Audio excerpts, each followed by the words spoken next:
there's already friction between different parts of government. And will this Transnet Ports Authority be allowed to operate independently? I think we should remain skeptical and actually see how it gets implemented, because the way SOEs have been run, I don't think we should get too excited just yet.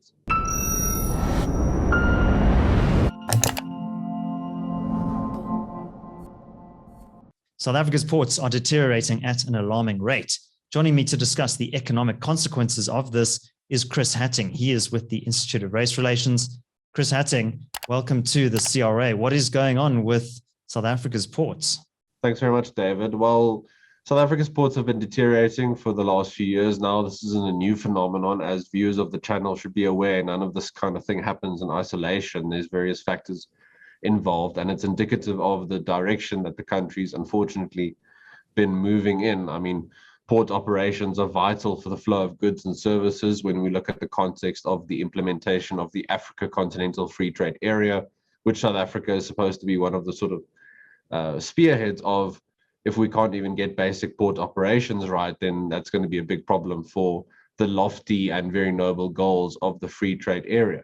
Now, with the port specifically, I just want to give a bit of sort of global context, as it were. The latest global liner performance report published by maritime consultancy Sea Intelligence shows that schedule reliability up to and including December 2021 reveals that reliability dropped by 1.2 percentage points on a month-to-month basis to 32% in December, the lowest ever global schedule reliability since the consultancy started measuring in 2011. So all around the world, there's issues with supply chains, the flow of goods and services. Ports are under pressure around the world as different variants of COVID emerge and subside, as countries such as China try and pursue a zero COVID policy. That affects, of course, port operations, and just container prices are at an all-time high. So that makes it more difficult for shipping companies and moving companies to get hold of the containers in the first place. And this has a downstream effect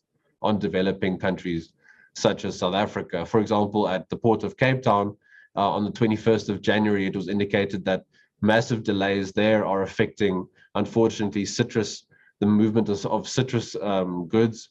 And that means that that particular industry is going to suffer long term. South Africa, of course, relies largely on agriculture, on the agricultural sector.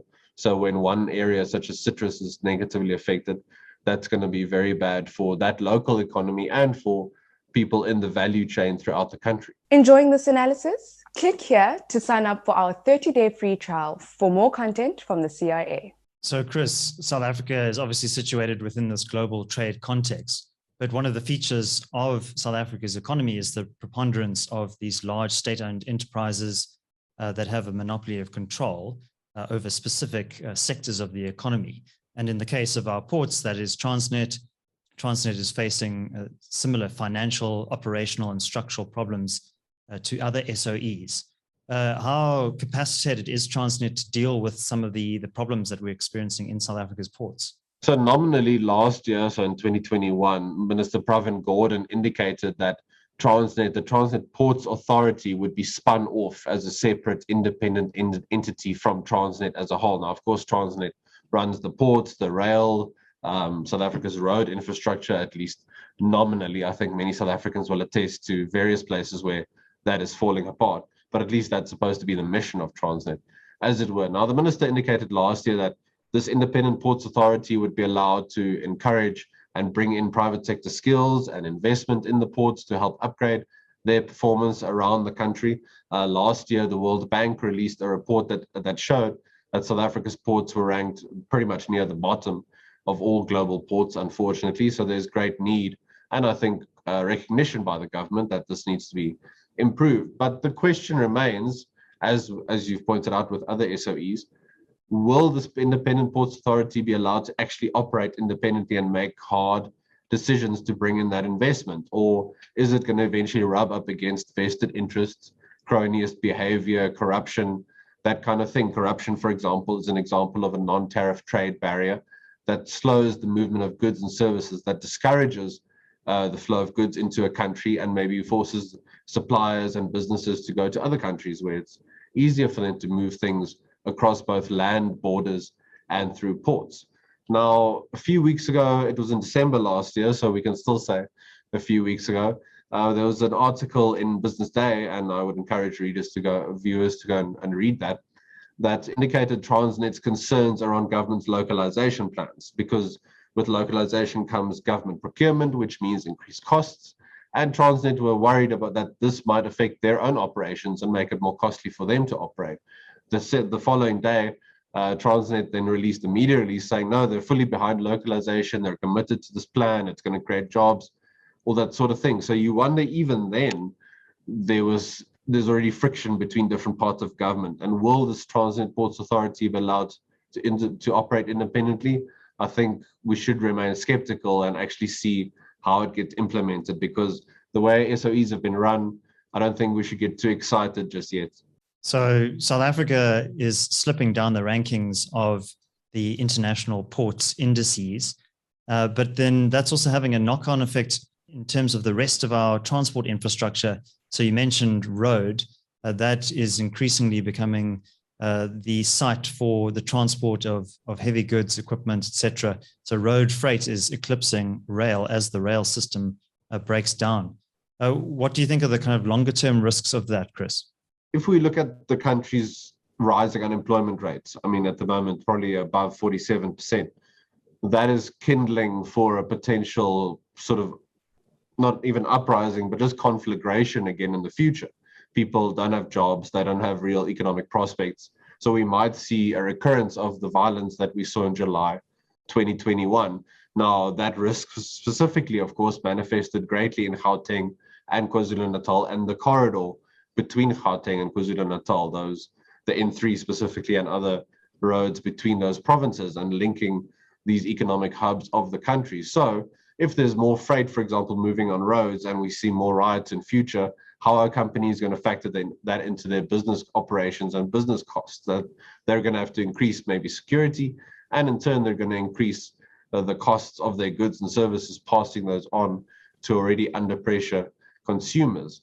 So there's great opportunity for Transnet to improve its rail infrastructure, the protection of railways, if there's still something to be salvaged. I would encourage people to go and follow Mike Schussler, who's always got the most up-to-date numbers on the country's rail infrastructure that still remains, that hasn't been sort of looted. But if Transnet can get some sort of private sector investment and skills formation in rail, that will take a lot of pressure off the roads, both from a security point of view, just in terms of moving things across different channels. If you're not just on one channel, it's more difficult for criminals and syndicates, for example, to try and target different veins, arteries, as it were, but also just saving South Africa's roads, because at the moment, when more freight is moved on the roads, those roads deteriorate faster, thereby maybe making the roads more dangerous for citizens who just want to move across the country. And Chris, finally, a few weeks ago, we had Nick Poiret speaking about the economic regulation of transport bill, which his organization had flagged as being a risk to the regulation of transport in South Africa, an attempt by government to consolidate and centralize transport regulation. Have you been following this development closely? Yeah, as with a lot of government proposals, regulations, one can look at some measure of noble intent behind it, but then you also have to keep in mind unintended consequences. So I would argue that in the South African context, specifically, adding more bureaucracy to an already very, very bureaucratic and politicized environment isn't going to make things more efficient necessarily. If the bill had the details, for example, of making sure that if you worked in freight, you could do all of your paperwork through one central sort of channel, and there was one person in your municipality to talk to, and they were accountable, and it was transparent, that sort of thing would be ideal. That brings the operations of bureaucracy closer to the man on the street, as it were. But as you rightly point out, of course, this bill wants to impose a sort of supra-regulator in terms of transport on the whole country. I simply think that's going to remove the expertise on the ground even more from the bureaucracy in Pretoria or Cape Town, for example, and make it more difficult for the necessary reforms to be implemented. Unfortunately, it seems that the government is committed to the idea that if it has tried something in the past and it has failed, in this case, more intervention in the economy, it simply needs to do more of that, and that will fix the problem. So don't look forward to that, viewers. Don't look forward to those risks, but be prepared for them and factor them into your thinking and decision making. So be aware of that sort of thing on the horizon, I think. Chris Hattingh, thank you very much for joining us on the CRA. Let's hand over to you now. What are your thoughts on the current state of transport infrastructure in South Africa? Leave your thoughts in the comment section below. And also, if you would like more information on the Economic Regulation of Transport Bill, do check out this video over here for more information. My name is David Ansara. This is the CRA. Until next time, take care.